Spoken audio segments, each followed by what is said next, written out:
Tonight, the Prime Minister on the defensive about the defence of the nation. Keir Starmer pledges to deliver a battle-ready, armour-clad UK as the government publishes its long-awaited review on defence strategy. With global tensions mounting, the Prime Minister says that all parts of society need to be involved in preparing for war, including with a nuclear power. We'll speak to the General who co-wrote the reports. But will the Chancellor stump up the cash, and can we afford it? We'll hear from our economics editor, Ed Conway. And will the plan deliver what the country needs to stay safe and stay relevant as a military power? We'll get the verdict of our security and defence analyst, Professor Michael Clark. Plus, as the government pledges to increase defence spending to levels last seen at the end of the Cold War, we'll ask if the peace dividend after the fall of the Soviet Union was squandered. All that and more with our armchair generals Margaret Hodge and Malcolm Chalmers, who'll be with us for the next hour.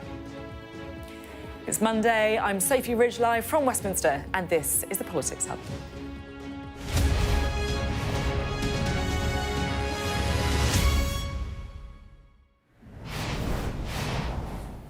Hello, good evening. Britain must be ready for war, and every citizen must play their part. That's the message from the Strategic Defence Review, which is not exactly a reassuring read. And today you're going to hear an awful lot of people talking about the need for Britain to spend more on defence, a lot more, because the world is a lot more dangerous. You'll hear military chiefs saying it, you'll hear politicians saying it, and you'll also hear this man, the Prime Minister. A new era in the threats that we face demands a new era for defence and security. Not just to survive in this new world, but to lead. We will never gamble with our national security. Instead, we will act in the national interest. Now, I just want to give a different perspective. Not because any of that is not true. It is true. But it is also being presented as if we don't have a choice but to spend more money on defence. And that is not true, because there is always a choice. You know, only 5 of the 30 NATO members spend 3% of GDP on defence, so it clearly is a choice. And right now, we're also weeks away from an extremely difficult spending review, where schools and hospitals will be scrambling for money, where the police will be squeezed, where councils will be staring bankruptcy in the face. So spending more on defence is a choice, and it's a choice that has consequences. And there is another point that I'm keen to make as well, because if there is one criticism of Keir Starmer, and this is something I am picking up from natural allies of him, it's that he's not been engaged enough in the domestic. The bin collections, the nuances of the welfare changes. Just think how long it took to U-turn on winter fuel. He's not a micromanager, which can be a good thing, but he's also left an awful lot to Rachel Reeves. Look, Keir Starmer isn't the first leader who seems more comfortable on the world stage than the domestic one. They all get sucked into the glamour of international summits and urgent calls with other world leaders. But you know what? Spending money on tanks won't necessarily win elections, no matter how important it sounds, no matter how many slaps on the back you get from the president.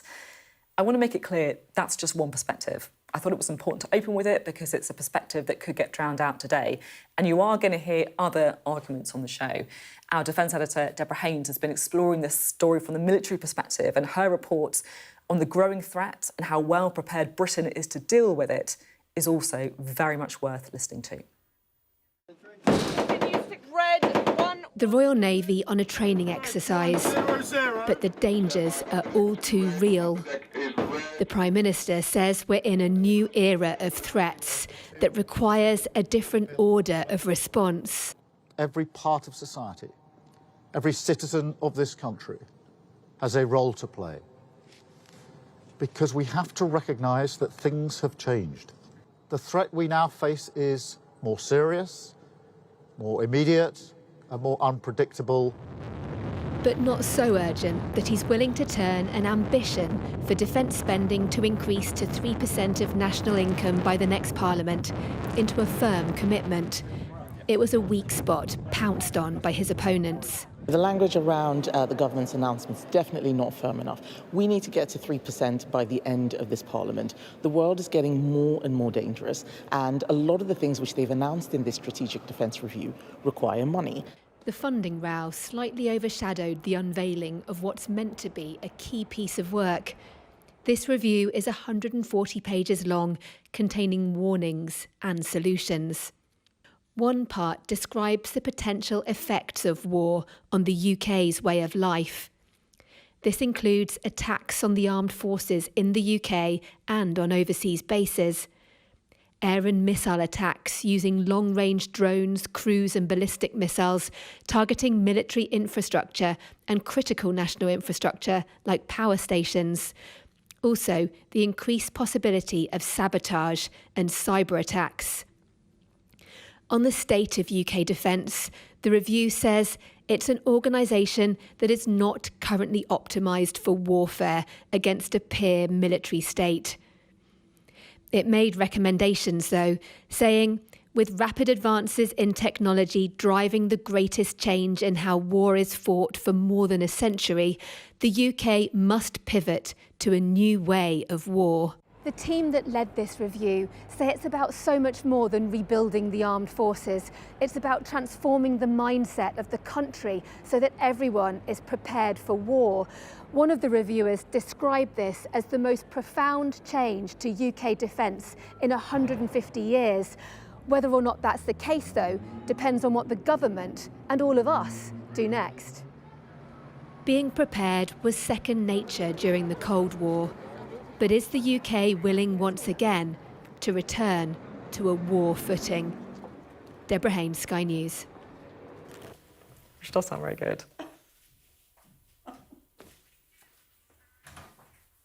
Well, Deborah is here with me now. She's also joined by our duo for the evening, the former Minister and Chair of the Public Accounts Committee, now Labour peer, Dame Margaret Hodge, and the Deputy Director General of the Royal United Services Institute Defence think tank, and that is Professor Malcolm Chambers. Great to have you both with us.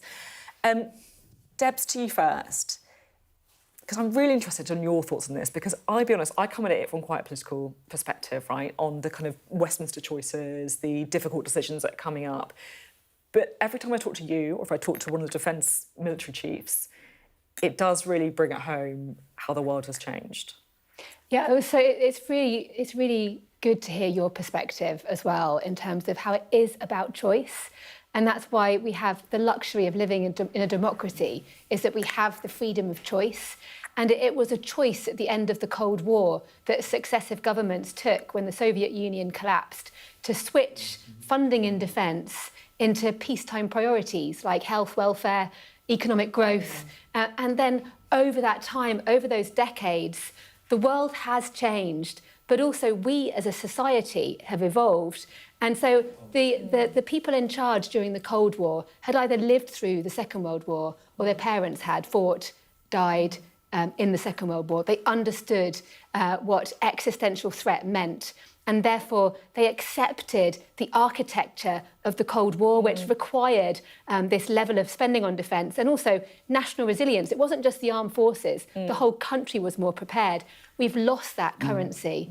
And so for someone like me who spends time in Ukraine, before that I used to work in Iraq, I've seen what a society is like when they don't have security and understand that fundamental importance that outweighs bins and waiting lists for hospitals, frankly.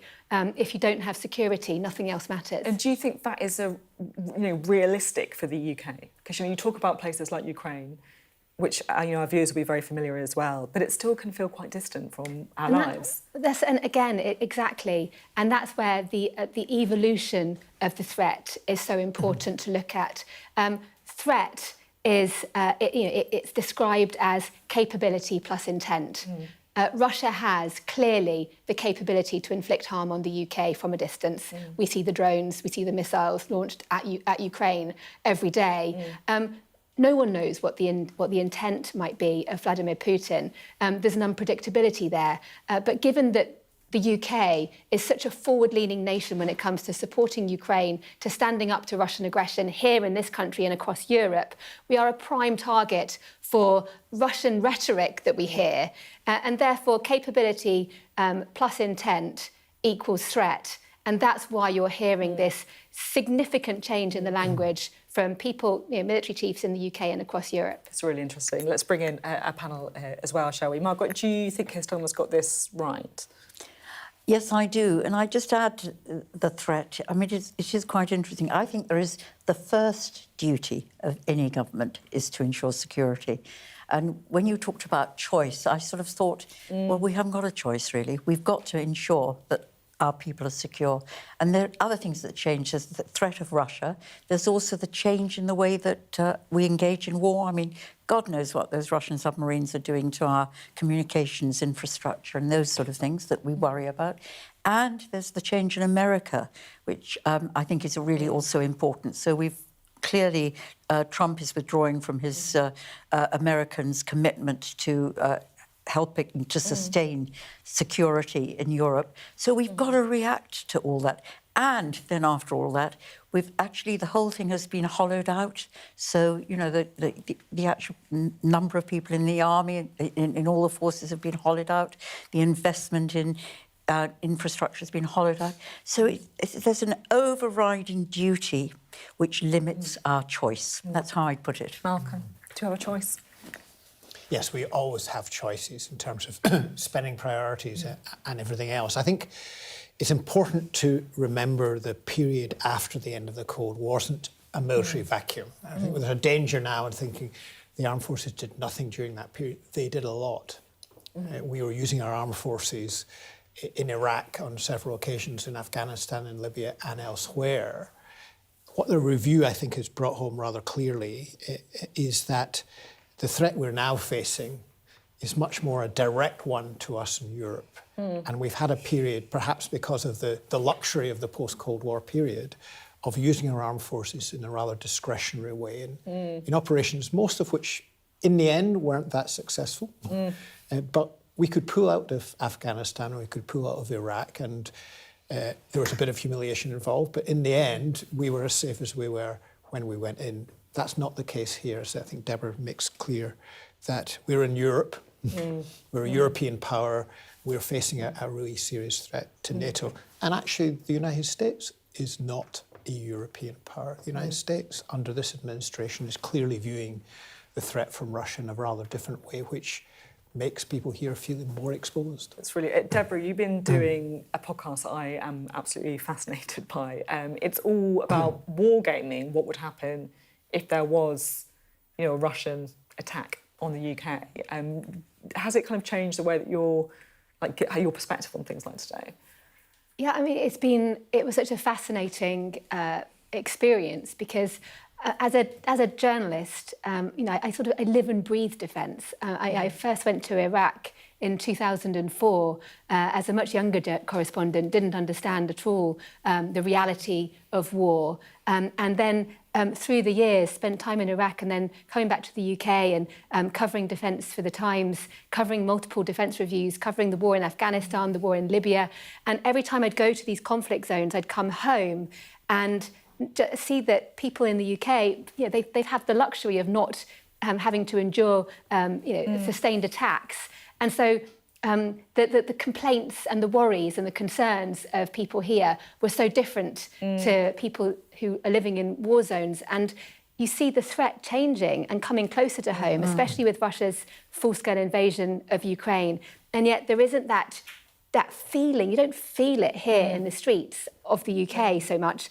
And so the idea was to run a war game, bring in genuine politicians, ministers who'd done the jobs for real, and military chiefs and experts, and play out a scenario and try to bring it to life and explain it in a way that people can understand and see what happens, see how the UK's defences are tested and how we respond and how our alliances respond. And I guess these are all the questions that the government in the UK is grappling with. I mean, do you think Keir Starmer needs to set out, you know, a very clear plan now to get to 3%?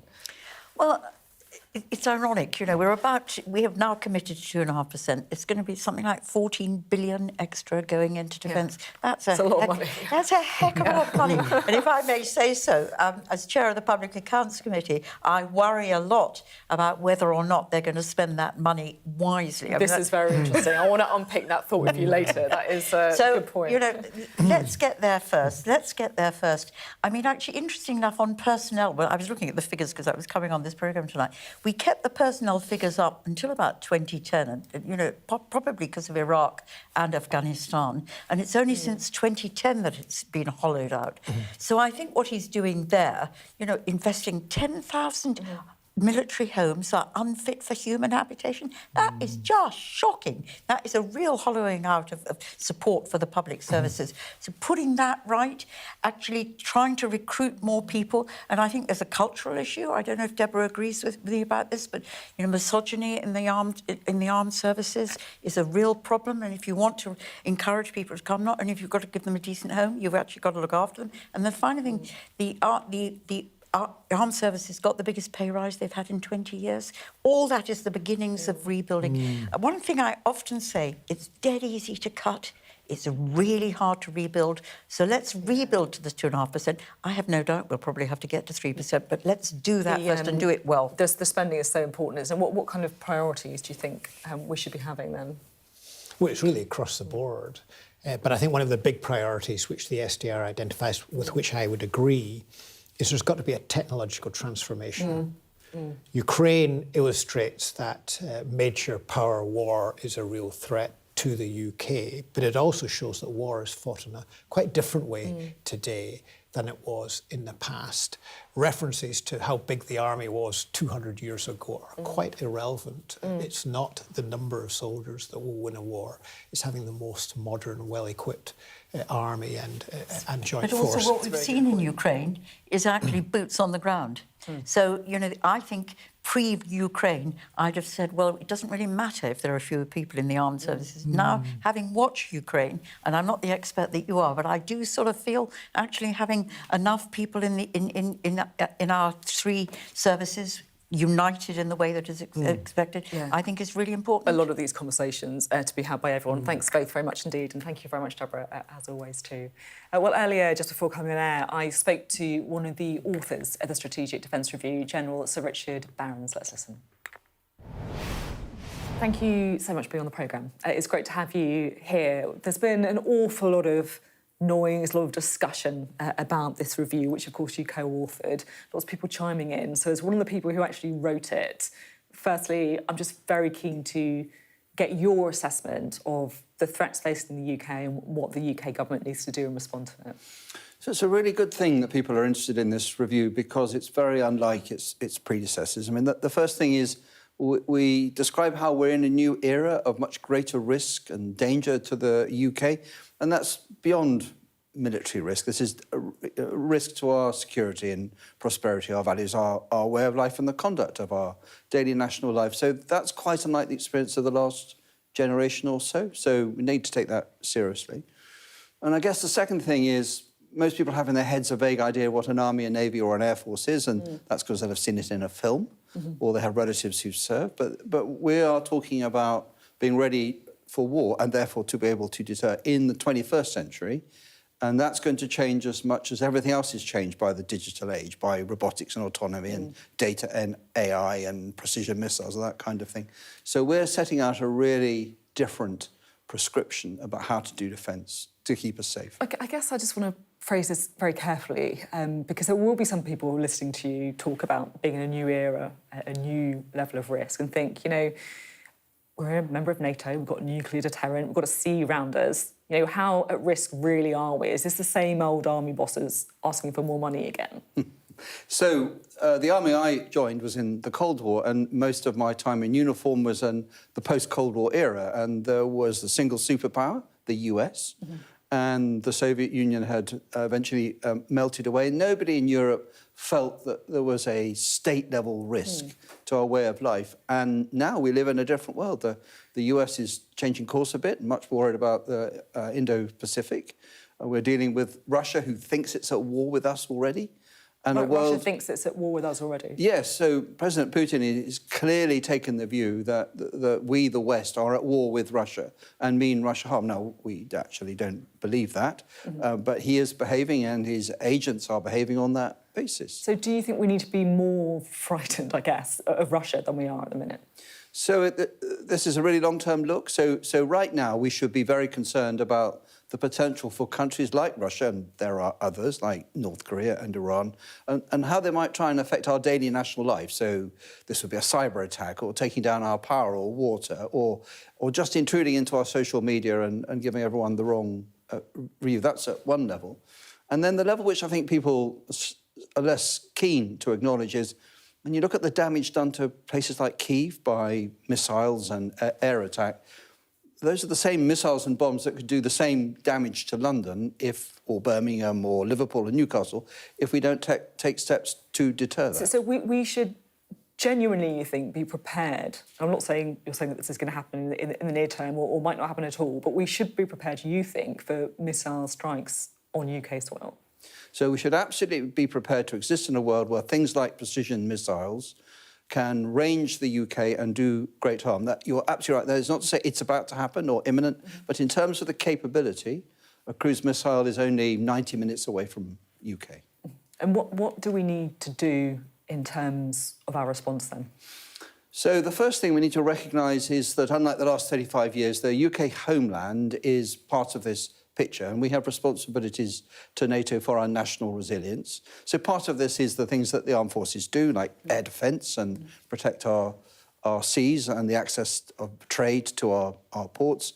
And some of it is in the cyberspace, and some of it is just about citizens who realise that we may have a bad day and everyone is now essentially on the pitch.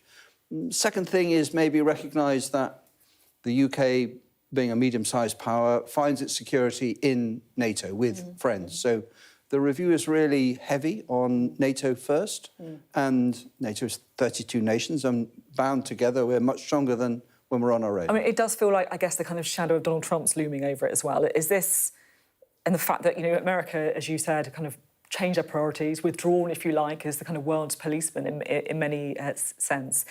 Is this a direct response to Donald Trump? Is it something that is going to just go away, you think, when he leaves the White House? Or is this the new reality? So we're really confident that America's been saying for more than 20 years that they expect a wealthy Europe to do more for its own defence and not to rely on the US taxpayer. President Trump's administration have caused great uncertainty about the pace and scale of that. But we should assume the US is going to do less for our security, and we're going to have to fill a big hole ourselves. I'm quite interested in the fact that today, a hugely political day, the government's put up a military man rather than a politician. And don't get me wrong, I love speaking to people like you. I get to talk to politicians all the time. People like you know what's really going on, so that's very important to me. But it does also suggest to me that the politics are difficult today. I mean, you accept that, don't you, right? At a time when we are really spending squeeze on things like education, on the NHS, on councils, it is a big ask politically to be spending this much on defence, right? Yes, it is. And the reason that people like me can talk about it is that we understand the military risks, we understand the capability choices and decisions, and we accept there's a cost. You're going to have a mixture of nuclear and conventional and special forces, and we're going to do that in a world where public money is really So you're tight. saying that defence must trump all these other areas, you think? So my view is that to keep the country safe, we're going to end up spending more of our national wealth on defence.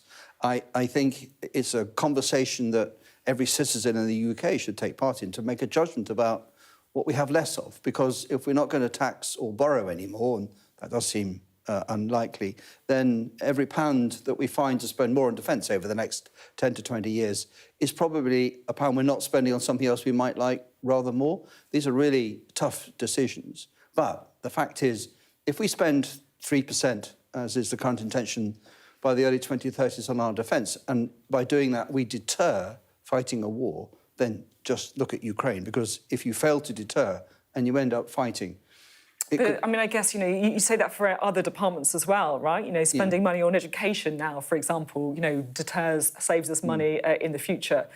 Or, sending money on rehabilitating prisoners or whatever. These are the decisions that departments are making all the time. Yeah, so it is a decision for the electorate and for ministers. But if you look at the defence case, so say 3% to restore effective deterrence in the 21st century. Well, historically, if deterrence fails and you end up fighting, then you typically between a quarter and a half of GDP is spent on fighting, plus all the death and destruction that comes with it. So effective deterrence is really non-negotiable. We will be hearing more about what the government is planning soon. We know that they'll be spending £15 billion on the nuclear deterrent, an awful lot of money. I mean, we already have a nuclear deterrent. Why do we need this extent of extra money? So the extra money is to keep the warheads on our strategic independent deterrent up to date. They need constant renewal. And the government is going to spend money over the next 20 years, in fact, on nuclear submarines. But those are mostly the attack submarines. They don't fire nuclear missiles. One other recommendation in your review is this: to deliver a national endeavour public communications campaign that conveys the fundamental importance and necessity of the deterrent. Should that be the job of government, to use taxpayers' money on, effectively like a PR campaign for nuclear weapons? So I think if people like me and the politicians I used to work with, if we're convinced of the need that the UK must maintain a sovereign, independent nuclear deterrent, and it costs about about 20% of the defence budget, then that's a serious amount of money. And in an era of great harm, and given the horror of nuclear weapons, I think it is something that a government should be explaining to its citizens why it's spending this money, why it's necessary. It's not obvious to everybody. Now, we, just finally, you've made this set of recommendations. It's over to the government now. I'm just wondering if you'd like to see more clarity quickly on what they're going to do. The Prime Minister, for example, on spending says he wants to reach 3% of GDP on defence, but he won't tell us when. I mean, this must be quite difficult for the defence industry, right, to do any planning if we don't really know the amount of money that they're spending. So I think there are two levels to this. In the context of the review, we were given a financial line to plan against, and that is 2.5% of GDP from 2027, and then reaching 3% by 2034. And that gives you a trajectory within which we can make sensible recommendations. There's a huge amount of detail behind that. So we'll talk about, for example, creating hybrid air wings on the carrier. What that is in terms of missiles and drones and aircraft, that needs a lot of work, and that will be a detailed plan by the autumn. And it's that detailed plan that industry will be following very closely, as well as our review. Thank you very much indeed. Great to have you on the show. Thank you. Well, the Defence Review is sure to feature in tomorrow's papers. We'll have our extended press preview from 10:30 this evening with tonight's news and tomorrow's headlines. Joining us will be the political commentator Adam Bolton, might have heard of him, and the deputy political editor of The Guardian, Jessica Elgar. Now, the Prime Minister gave a long pitch this morning for more military spending, but he still hasn't committed to the target of spending 3% of GDP on defence by 2034. Sky's political editor, Beth Rigby, pressed him on that. Prime Minister Attlee was the Labour PM credited with creating the welfare state. You're the Labour PM that wants to create or be known for creating a warfare state, but you're not putting your money where your mouth is. NATO says members should commit 3.5% of GDP to defence spending by 2032. And you are not even committing 3% in the next Parliament, an ambition, but you are not committing it. To govern is to choose. What is your choice? Is it properly funding defence, or is it cutting, reversing winter fuel cuts, or is it lifting the two-child benefit cap? What's the choice? Thank you, Beth. Let's start with Attlee, because he led a proud Labour government that was one of the founding members of NATO. And NATO, in the intervening 80 years, has been the most successful alliance in the world in terms of preserving peace. And so Attlee was at the very start of that. That's one of the proudest things in our Labour history. So I stand here in that tradition, conscious that my job is not to reflect on the 80 years that NATO has kept the peace, but to make sure that NATO also keeps the peace for decades to come. And that is my responsibility, just as it was Attlee's responsibility in the first place, to have a government that was far-sighted enough to create NATO in the first place. Our commitment to NATO is huge in terms of the contribution we already make. As you know, we commit our nuclear capability to NATO for all of our allies and other capability. And we will have at the heart of this review a NATO-first approach. Of course, there are discussions about what the contribution should be going into the NATO conference in 2 or 3 weeks' time. But that conference is much more about what sort of NATO will be capable of being as effective in the future as it's been in the last 80 years. And that's a vital conversation that we do need to have, and we're right at the heart of that. Keir Starmer there setting out his priorities. So what are the trade-offs needed to meet that defence commitment? Well, Sky's economics and business editor Ed Conway has been crunching the numbers.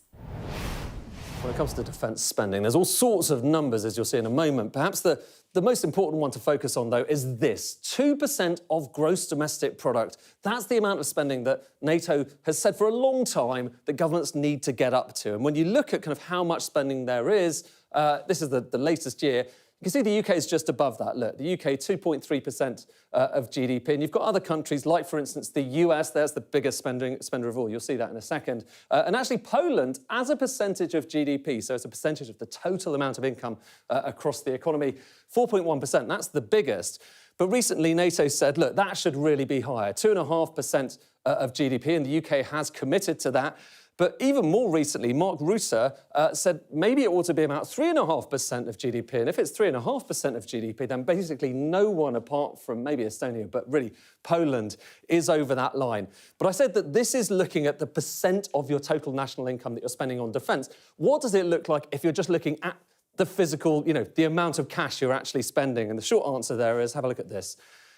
There is one clear big spender, and that is the US, by far and away the biggest spender of all. It's obviously got the biggest GDP, but also it's spending a lot of that on defence. And then there's the UK, and then everyone else looks pretty piddling in comparison. So that's the big picture. But if you look historically, there's something that many countries have in common, including, by the way, the US, which is that spending on defence since the kind of post-war period has been gradually trending lower. So we've all been spending less on defence as a percentage of our GDP. There's the UK, there's the US, with one exception. That says nearly everyone. Who's the exception? Russia. Russian spending has gone up sharply, and actually even before the Ukraine war invasion, it was going up already. It was trending higher. So the plan in the UK, according to Keir Starmer, according to this defence review, is to get this line, which has been gradually going down. It did used to be the biggest component of government spending, but it's gradually been going down and has been outpaced by things like health and social security. We've gone from being a warfare state into being a welfare state. But the plan is to get that line going up. And so that's already costed in 2.5% by 2027 to 28. But there is a plan, or at least there's an ambition, to get to 3% by the next Parliament. And then if it's 3.5%, well, that's that NATO request. That gets that line going higher. But what are the consequences? Have a look at this. This is showing you basically what we might have to spend on various bits of government spending if we're going to afford that 3%. So 2.5% is costed in. And if you have 2.5%, then potentially in the spending review, health goes up by maybe 2.5%, defence goes up by 2.5% as well, but the rest of the departments basically don't get anything in real terms in terms of that increase. But if you're assuming it's 3% of GDP going on defence spending, look at this bar. The rest of the government basically sees that going down. So down by 0.8%. The point being here that you have to find some money from somewhere in order to pay for that extra defence spending. Well, lots to chat through now. Our political correspondent, Rob Powell, is here, joined by our duo, Margaret Hodge and Malcolm Chalmers. So much to discuss. As you can see, we just can't stop, to be honest. Rob, the politics of this are tough, right? Yeah, there's sort of two levels of politics to this, I think. The first is the politics of the actual announcements today from government, which is maybe more straightforward. In terms of the politics of within the Labour Party, the Parliamentary Party and the electorate more broadly, I think it's that you will get and have been getting from the left of the Labour Party a degree of agitation about money going on this, saying that this should be at a time when you're cutting welfare spending.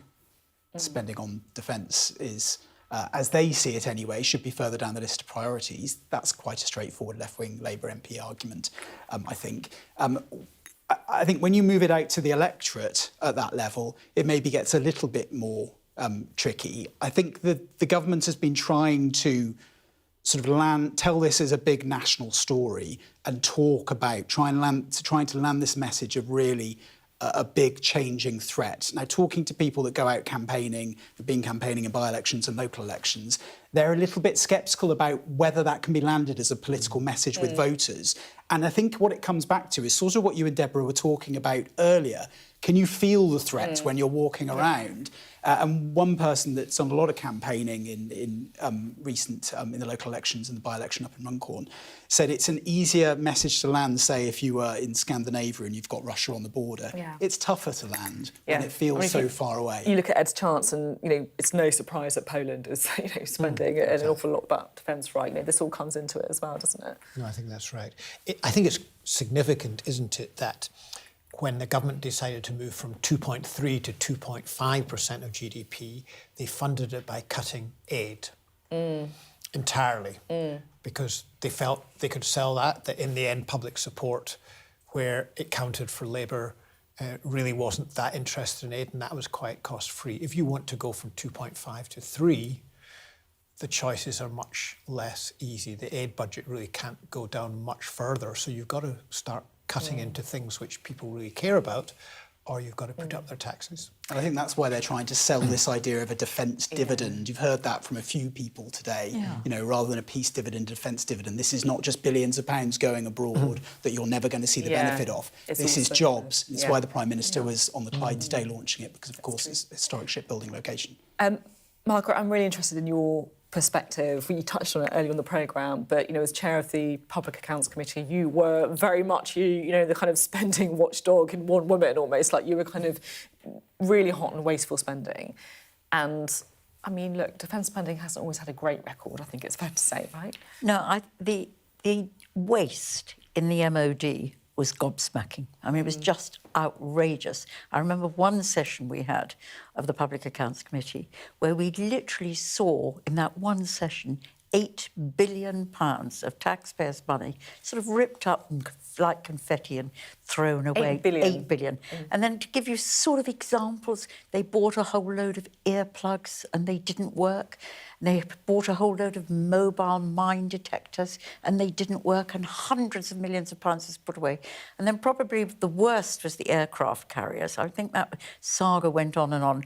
When that was first introduced by Gordon Brown, and I think it was more an industrial policy, not unlike today. He wanted to save the shipping industry up near his constituency. I think you'd agree it was more of an industrial decision than a defence decision. I think it was 2.8 billion was the original figure that was put forward at that point. But then later on, the Conservatives came in, the coalition came in 2010. They decided, it was a macho thing to do, change the specification. And that added 1.6 billion pounds to the cost. It ended up well in excess of £7 billion. And let me just tell you the other thing, which absolutely we looked at one point at the MOD estate. At that time, now I admit this was 2013, 14, 15, so it's 10 years ago, they had 15 golf courses. So, have they got rid of all of those yet? It was just, and there was another thing. I can go on about this forever. I'll tell you one more thing, which was what happened was the MOD would always put in a bigger programme than they knew they had money for. That was the way of working, and they always thought Treasury would come and save them at the end of the day. And when they ran out of money, they'd then delay. So the moment you delayed, you added billions of costs, and they always gold-plated everything and they would never take the easiest route out. We always had to be the best, and it always cost us more. I can see you nodding to some of that. How do we stop that happening again? Well, it is very hard, and I think one of the cautions I would have is on accelerating the increase in spending too rapidly. Is that will encourage that. Because quite rightly, the government has made it clear that in order to get a defence dividend, you have to spend the extra money in the UK. Poland is spending a lot of its extra defence spending on importing American weapons and Korean weapons because they see the urgency of the threat. In the UK, we're not proposing to spend this extra money on imported weapons. We're proposing to spend it here in the UK for very good political reasons and economic growth reasons. It'll take more time to build up the capacity in our armed forces, and even more so in our defence industry, to spend that effectively. That's not going to be an easy task, and it's a long-term vision, but I think in order to get industry in particular to invest, they need some certainty that defence spending is going to keep increasing at a steady pace over the next decade. Absolutely fascinating discussion. Thanks both very much indeed. Thanks also Rob Powell, our political correspondent there. You're watching the Politics Hub. Coming up. Defence is about kit, but these days that's drones and technology, not just boots and rifles. Is the UK equipped for 21st century warfare?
Welcome back to the Politics Hub. Now, the Defence Secretary, John Healey, told the Commons this evening that the Defence Review will make the Army 10 times more lethal and ensure that frontline forces get what they need.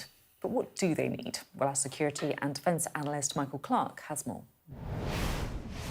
The Strategic Defence Review says that we must assume we are no longer in the post-war world or the post-Cold War world or even the post-9/11 world.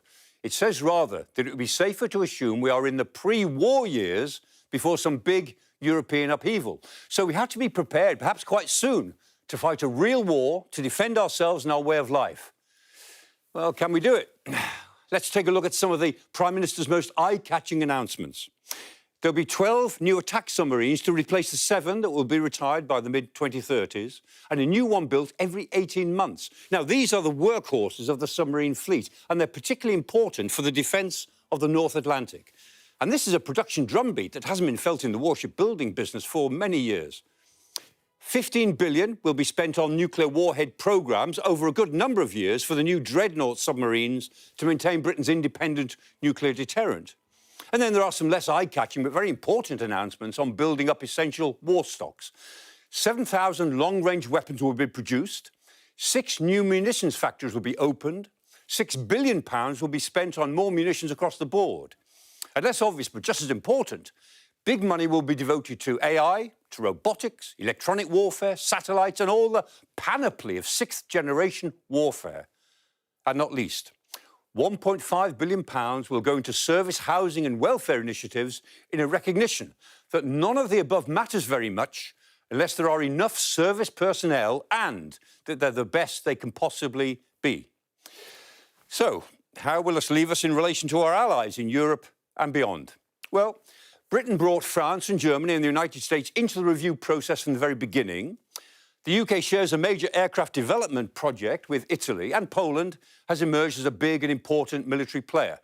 So they and the other allies are all watching with great interest to see if we will really do it and whether this transformational agenda really works if we do. Now, British forces have demonstrated over and over again that they can stand up to Russian meddling. But as things are, could they go to war against an outright Russian military threat, even with its European allies, and still prevail? In my view, almost certainly not. If British forces fought now, I think they would lose, if only for want of ammunition. But if the 62 recommendations in this review are fully implemented, the answer could be yes, they can. The problem is, we really don't know how long all that might take. Some fascinating and pretty sobering analysis there from Michael Clark, always worth a listen to. Now, the Prime Minister chose a shipyard in southwest Glasgow to launch the Strategic Defence Review, which I'm sure has absolutely nothing to do with the fact that there is a by-election coming up in Hamilton, Larkhall and Stonehouse. Now, Thursday's vote will be the largest test of voter opinion in Scotland since the general election, and Reform UK are riding high in the polls, with one recent Survation poll suggesting the party could become the official opposition to the SNP at Holyrood in 2026.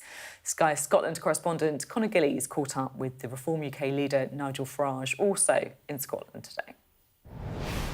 I mean, my injection into Scottish politics and Reform's growth in British politics, I'll tell you what it has done, it's sparked fear.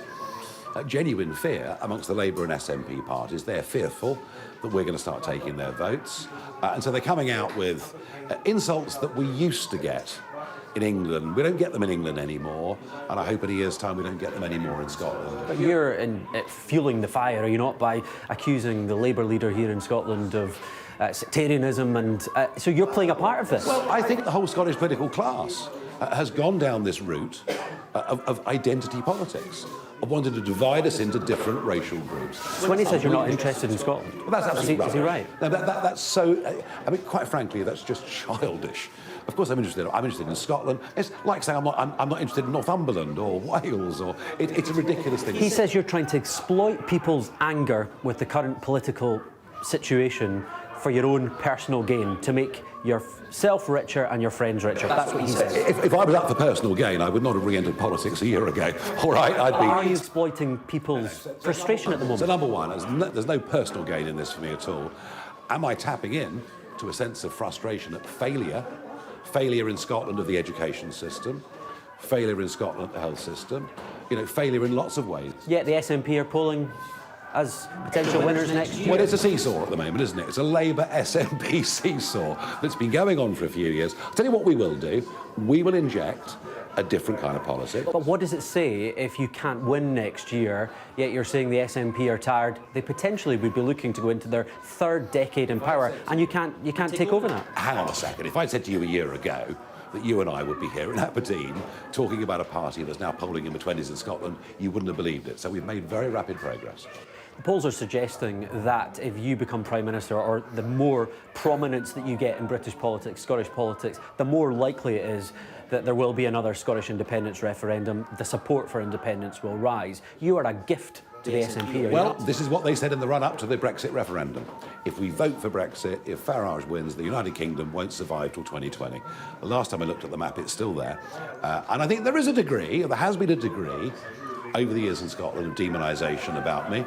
But as I've done in England over the last year, the more people have seen of me, agree or not, the more of a reasonable view they take. If the SNP do win next year, which the polls are suggesting will happen, do you think that is a mandate for another Scottish independence referendum? Because that would be a third decade in power. Yeah, I mean, hang on, we were told both for the Scottish referendum and for the EU referendum that these were once-in-a-generation decisions. Well, on your screen now, all of the candidates in the Hamilton, Larkhall and Stonehouse by-election on your screens. Right now, all the candidates who are standing in the by-election in that seat that will be on Thursday. Still to come on the Politics Hub. Today's Defence Review wants to take us back to the 80s on military spending. So did we squander the Cold War peace dividend?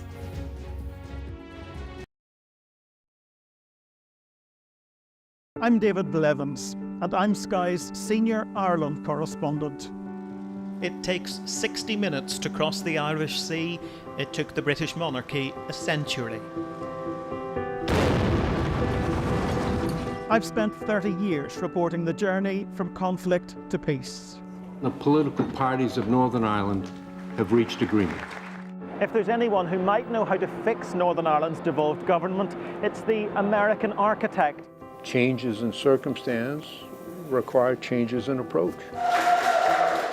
The end of the political stalemate, the start of a new chapter for Northern Ireland. I confirm that I am willing to take up the office of First Minister. My election to the post of First Minister demonstrates the change that's happening on this island.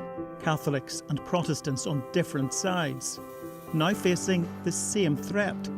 If we both contract COVID-19 and end up in hospital, religion's nothing. People here are adept at finding hope amid adversity. That's the spirit of a place that punches way above its weight. We help you understand the world with us. A toxic blue-green algae now poisoning Lough Neagh. It's breaking your heart what has happened here. It is.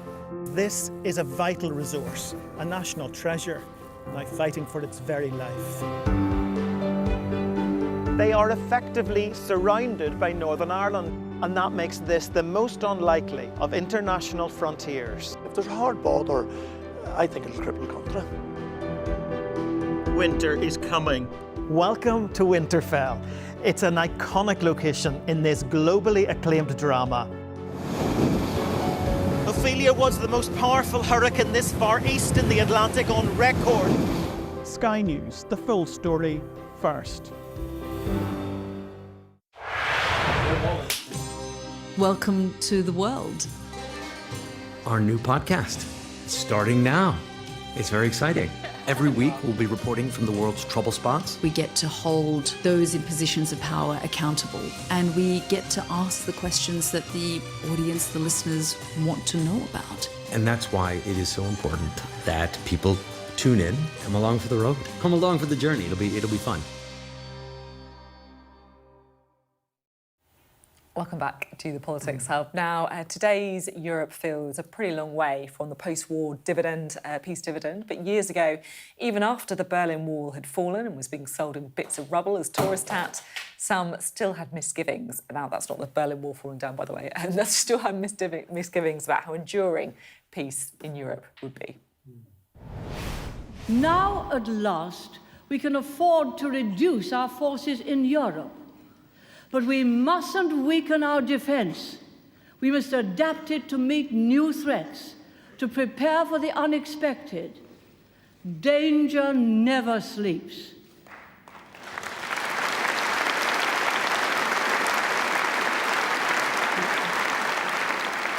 Governments which assume that there are no clouds on the horizon risk finding themselves at the heart of the storm. Let's chat again to Margaret and Malcolm. Do you think she was right about those who failed to see the clouds on the horizon? No, I think at that time it was inevitable that John Major, her successor as Prime Minister, would want to take a peace dividend. Every other country in NATO was doing this at the same time. The Soviet Union had collapsed and their defence spending had fallen to a pittance. And China was a tiny power by comparison. So to maintain things as they were without any change, to maintain 55,000 troops in West Germany when all the Soviet troops had left East Germany, it just wasn't realistic. I think the challenge is more cogent if you get to a decade ago. Because it's now more than a decade. since the first Russian invasion of Ukraine. What happened 3 years ago didn't come out of the blue. The Russian annexation of Crimea, their intervention in the Donbass should have been a big warning call in relation to this. It was to some extent, but I think not enough. And I guess also the signs out of America. Like, we're talking about Donald Trump, but, you know, he's not the first US president to say, look, Europe, you need to just spend a bit more money.